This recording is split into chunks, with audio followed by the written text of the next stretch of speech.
नमस्कार, मैं हूं Jully Tiwari. Daily news में आप सभी का स्वागत है। तो चलिए नजर डालते हैं आज के कुछ मुख्य समाचारों पर। अंबरनाथ पश्चिम में दो पक्षों में मारपीट और बंदूक दिखाकर जान से मारने की धमकी। विनायक पिल्ले ने अंबरनाथ पुलिस स्टेशन में अपनी शिकायत दर्ज कराई है। उन्होंने पुलिस को बताया कि सोमवार की रात 10:30 बजे वांद्रापाड़ा स्थित गुड्डू और जॉनसन ने मुझे रोककर मेरी स्कूटी की चाबी निकाल ली और मेरा मोबाइल फोन भी ले लिया। शिकायतकर्ता का आरोप है कि उन्होंने मुझे जबरदस्ती कार में बिठाकर चिंचपाड़ा स्थित विकास के कार्यालय ले गए, जहां मुक्कू व विकास ने मेरे साथ गाली गलौज और मारपीट की। जिसके बाद ऑर्डिनेंस एम्फी गेट अंबरनाथ ग्राउंड के पास गुड्डू व जॉनसन ने बाम्बू एवं बेल्ट से मुझे मारा। मुक्कू ने धारदार हथियार से मेरे हाथ पर वार किया, जिसके कारण दाएं हाथ की उंगली में चोट आई है। मुक्कू ने कहा कि मेरे ऊपर चल रही केस में तू साक्षीदार है। यदि तूने अपनी गवाही नहीं बदली तो तुझे व तेरे घर वालों को छोड़ूंगा नहीं। पुलिस ने विनायक हरिराम पिल्ले 45 वर्ष की शिकायत पर गुड्डू, मुक्कू और विकास के खिलाफ बीएनएस की विभिन्न धाराओं के तहत मामला दर्ज किया है। इस मामले में किसी की भी गिरफ्तारी होने की जानकारी नहीं मिली है और पुलिस की प्रतिक्रिया भी सामने नहीं आई है। बहरहाल पुलिस मामले की जांच में जुटी हुई है।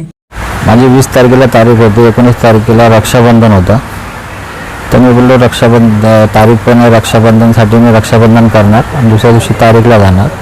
तर मी उल्हासनगरला आलो भावाकडे। तिथं मी 1-1.5 तास बसलो। तिथून मग मी निघालो ॲक्टिवा घेऊन भावाच्या नातेवाईकाची। मी अंबरनाथला आलो, रक्षाबंधन केलं।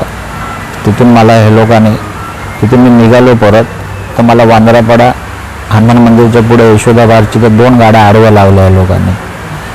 तर मी ब्रेक मारलं, दोन्ही गाड्या आडवी लागले म्हणून। तर त्याच्यामधून ते गुड्डू रसाल आणि जॉन्सन हे दोघं बाहेर आले आणि बाकीचे पोरं गाडीमध्येच होते। हे लोकांनी माझा मोबाईल घेतला, गाडीची चावी घेतली आणि गाडीमध्ये कॉलर धरून गाडीमध्ये कोंबलं मला। तिथून गाडीमध्ये बसवलं तर गुड्डू रसाल ड्राइविंग करायला बसला। तिथून त्याने फोन लावले, स्पीकर ऑन केले, बोले विनू मिल गया करके। तर तिथून आवाज आला का इसको चिंचपाड़े के ऑफिस में लेके आ। ते आवाज होतं ललिन मुक्कूचा।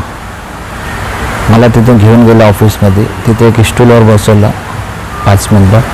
नंतर ते राहुल सोमेश्वर आणि विकास सोमेश्वर आणि ललिन मुक्कू आणि त्याचे इतर मित्र कॅबिनमधून बाहेर आले आणि डायरेक्ट मला मारायला चालू केलं।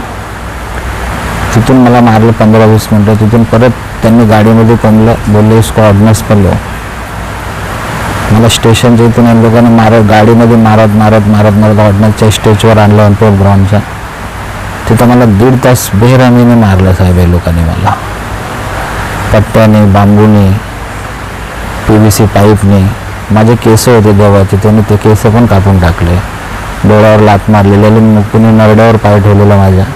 बोलता जो 307 का केस है भरत पडल का, तो उसमें फिर्यादी है, केस वापस ले ले, नहीं तो तेरे फैमिली को भी मार देंगे हम लोग। आणि तिथे स्टेजवर मारायच्या टायमाला दीपक करोती आहे, त्याने मॅगझिन काढली, गन काढलेली सर माझ्या कनपटीला लावलेली।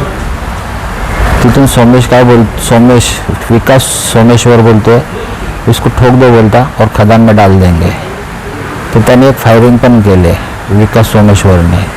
ते दीपकने त्याला धक्का दिला, तिथे फायरिंग गवतामध्ये गोळी फायरिंग झाली तिथं बेरहमीने मारले सर। आणि ते गुड्डू रसाले त्याचे वडील काय कोणते पोलीसमध्ये आहे म्हणून ते लोक केस पाठीमागे घ्यायचं हे करतात ते। आणि ह्यांना अंबरनाथचं कोण पॉलिटिकल आहे ते त्यांचा सपोर्ट आहे म्हणून माझ्यावर काय हे लोक लक्ष देत नाही। तो आज के लिए बस इतना ही। कल फिर मिलेंगे इसी समय इसी चैनल पर। तब तक के लिए मुझे दीजिए इजाजत। धन्यवाद।